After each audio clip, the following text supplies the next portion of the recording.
بسم اللہ الرحمن الرحیم۔ السلام علیکم۔ شوبک کے بعد کرک ایک بڑا قلعہ تھا جس پر صلیبیوں کو بہت ناز تھا۔ ایسا ہی ناز انہیں شوبک پر بھی تھا، مگر ان کے ناز کو صلاح الدین ایوبی کی نہایت اچھی چال اور اس کے مجاہدین کی شجاعت نے ریت کے ذروں کی طرح بکھیر دیا تھا۔ اب صلیبی کرک کو مضبوط کر رہے تھے۔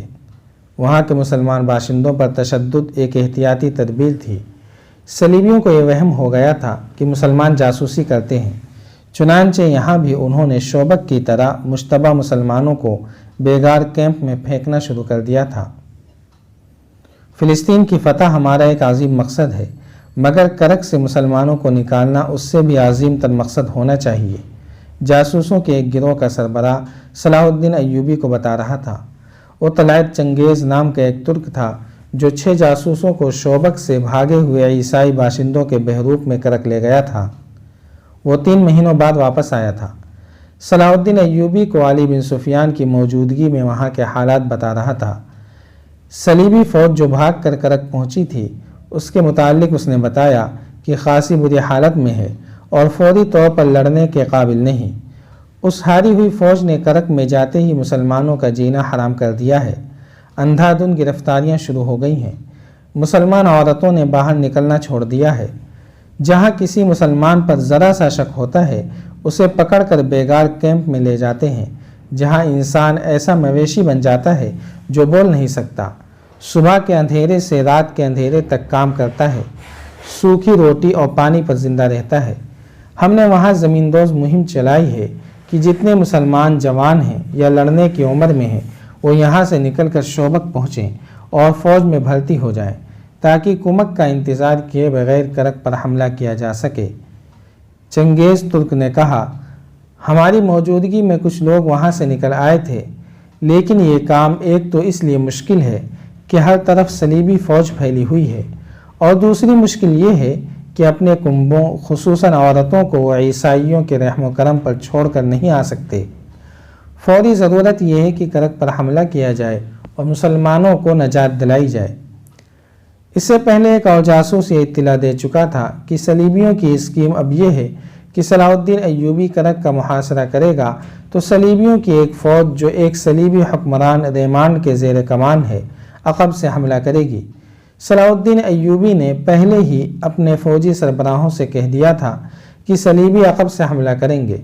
اس صورتحال کے لیے اسے زیادہ فوج کی ضرورت تھی۔ اس نے چنگیز کو رخصت کر کے علی بن سفیان سے کہا، جذبات کا تقاضا یہ ہے کہ ہمیں فوراً کرک پر حملہ کر دینا چاہیے۔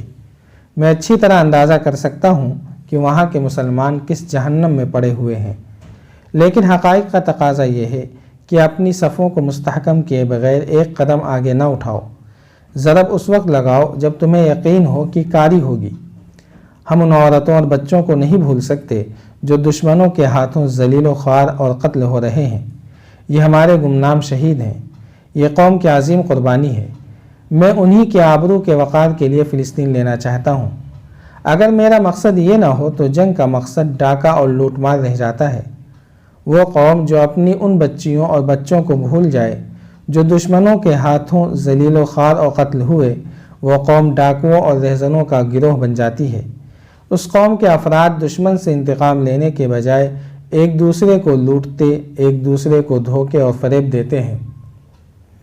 ان کے حاکم قوم کو لوٹتے اور عیش و عشرت کرتے ہیں، اور جب دشمن انہیں کمزور پا کر ان کے سر پر آ جاتا ہے تو کھوکھلے نعرے لگا کر قوم کو بیوقوف بناتے ہیں اور دشمن کے ساتھ درپردہ سودے بازی کرتے ہیں۔ وہ اپنے ملک کا کچھ حصہ اور اس حصے کی آبادی نہایت رازدارانہ طریقے سے دشمن کے حوالے کر کے باقی ملک میں اپنی حکمرانی قائم رکھتے ہیں۔ پھر وہ اور زیادہ عیش اور لوٹ کھسوٹ کرتے ہیں، کیونکہ وہ جانتے ہیں کہ دشمن انہیں بخشے گا نہیں۔ یہ عیش چند روزہ ہے، لہٰذا قوم کی رگوں سے خون کا آخری قطرہ بھی جلدی جلدی نچوڑ لو۔ صلاح الدین ایوبی نے ایسی متعدد قوموں کے نام لیے اور کہا وہ توسیع پسند تھے۔ ان کے سامنے اس کے سوا کوئی مقصد نہ تھا کہ ساری دنیا پر بادشاہی کریں اور دنیا بھر کی دولت سمیٹ کر اپنے قدموں میں ڈھیر لگا لیں۔ انہوں نے دوسری قوموں کی عصمت دری کی اور ان کی اپنی بیٹیاں اور بہنیں دوسروں کے ہاتھوں بے آبرو ہوئیں۔ ان قوموں کے حکمران پرائی زمین پر ہلاک ہوئے، اور ان کا نام و نشان کس نے مٹایا؟ ان قوموں نے جو غیرت مند تھیں اور جنہیں احساس تھا کہ ان کی زمین کو اور ان کی عصمت کو دشمن نے ناپاک کیا ہے اور اس کا انتقام لینا ہے۔ ہم بھی حملہ آور ہیں، صلیبی بھی حملہ آور ہیں، لیکن ہم میں فرق ہے۔ وہ دور دراز ملکوں سے ہمارے مذہب کا نام و نشان مٹانے آئے ہیں۔ وہ اس لیے آئے ہیں کہ مسلمان عورتوں کو اپنی گرفت میں لے کر ان کے بطن سے صلیبی پیدا کریں۔ ہم ان کی آبرو کے دفاع کے لیے حملہ آور ہوئے ہیں۔ اگر ہم کفر کے طوفان کو نہ روکیں تو ہم بے غیرت ہیں اور ہم مسلمان نہیں، اور اگر اسلام کا دفاع اس انداز سے کریں کہ دشمن کے انتظار میں گھر بیٹھے رہیں، اور جب وہ حملہ آور ہو تو اپنے گھر میں اس کے خلاف لڑیں اور پھر فخر سے کہیں کہ ہم نے دشمن کا حملہ پسپا کر دیا ہے، تو یہ ثبوت ہے ہماری بزدلی کا۔ دفاع کا طریقہ یہ ہوتا ہے کہ دشمن تمہیں مارنے کے لیے نیام سے تلوار نکالنے لگے تو تمہاری تلوار اس کی گردن کاٹ چکی ہو۔ وہ کل حملے کے لیے آنے والا ہو تو آج اس پر حملہ کر دو۔ میرے پاس اس کا ایک ہی علاج ہے کہ محترم نور الدین زنگی سے کمک مانگی جائے، علی بن سفیان نے کہا، اور کرک پر حملہ کر دیا جائے۔ یہ بھی نقصان دہ ہوگا، صلاح الدین ایوبی نے کہا۔ زنگی کے پاس اتنی فوج موجود رہنی چاہیے کہ صلیبی اگر ہمارے عقب پر حملہ کریں تو زنگی ان کے عقب پر حملہ کر سکے۔ میں مدد مانگنے کا قائل نہیں۔ اس کے بجائے میں یہ بھی کر سکتا ہوں کہ کرک میں چھاپہ مار دستے بھیج کر صلیبیوں کا جینا حرام کیے رکھوں۔ مجھے امید ہے کہ ہمارے جاسوس چھاپہ مار صلیبیوں کی جڑیں چوہوں کی طرح کاٹتے رہیں گے، مگر اس کی سزا وہاں کے بے گناہ مسلمان باشندوں کو ملے گی۔ چھاپہ مار تو اپنا کام کر کے ادھر ادھر ہو جائیں گے، وہ ہر قسم کی سختی اور مصیبت جھیل سکتے ہیں، ہمارے نہتے بہن بھائی کچلے جائیں گے۔ البتہ اس تجویز پر غور کرو کہ وہاں سے مسلمان کنبوں کو نکالنے کا کوئی خفیہ انتظام کیا جائے۔ حملے میں کچھ وقت لگے گا، ہمیں خاصی بھرتی مل گئی ہے، کرک کے جوان بھی آ گئے ہیں اور آ رہے ہیں۔ میں محسوس کرنے لگا ہوں کہ ہمیں یہاں کے باشندوں کے متعلق اپنی پالیسی میں تبدیلی کرنی پڑے گی، صلیبیوں کے محکمہ جاسوسی اور سراغ رسانی کے سربراہ ہرمن نے کہا۔ قلعہ کرک میں چند ایک صلیبی بادشاہ، ان کے فوجی کمانڈر اور انتظامیہ کے حکام جمع تھے۔ وہ جو اپنی ہاری ہوئی فوج کو دیکھ رہے تھے، ان کی عقل پر غصہ اور انتقام غالب آتا جا رہا تھا۔ وہ شکست کو بہت جلدی فتح میں بدلنا چاہتے تھے۔ ان میں ان کے انٹیلیجنس کا سربراہ ہرمن واحد آدمی تھا جو ٹھنڈے دل سے سوچتا اور عقل کی بات کرتا تھا۔ وہ دیکھ رہا تھا کہ اس کے صلیبی بھائی کرک کے مسلمان باشندوں کے ساتھ کیسا وحشیانہ سلوک کر رہے ہیں۔ اس نے کہا، آپ نے یہی سلوک شوبک کے مسلمانوں کے ساتھ روا رکھا تھا۔ اس کا نتیجہ یہ تھا کہ انہوں نے وہاں مسلمانوں کے کیمپ سے اس مسلمان فوجی کو بھگا دیا جسے ہم نے خطرناک جاسوس سمجھ کر قید میں ڈال دیا تھا۔ مجھے یقین ہے کہ اسے وہاں کے مسلمانوں نے پناہ دی تھی۔ وہ قلعے کے اندرونی حالات اور دفاع کو دیکھ کر گیا تھا۔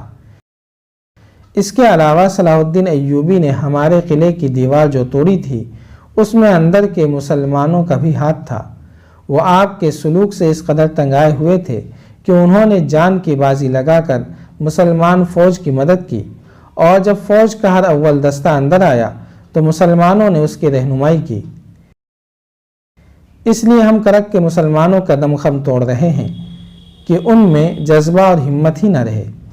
ایک صلیبی سالار نے کہا، اس کے بجائے اگر آپ انہیں اپنا دوست بنا لیں تو وہ آپ کی مدد کریں گے۔ ہرمن نے کہا، اگر آپ مجھے اجازت دیں تو میں پیار اور محبت سے انہیں ان کا مذہب تبدیل کیے بغیر صلیب کا گرویدہ بنا لوں گا۔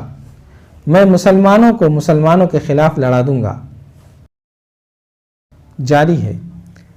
اگر آپ کو یہ قسط وار سلسلہ پسند آ رہا ہے تو لائک، شیئر اور کمنٹ کے ذریعے ہماری حوصلہ افزائی کریں۔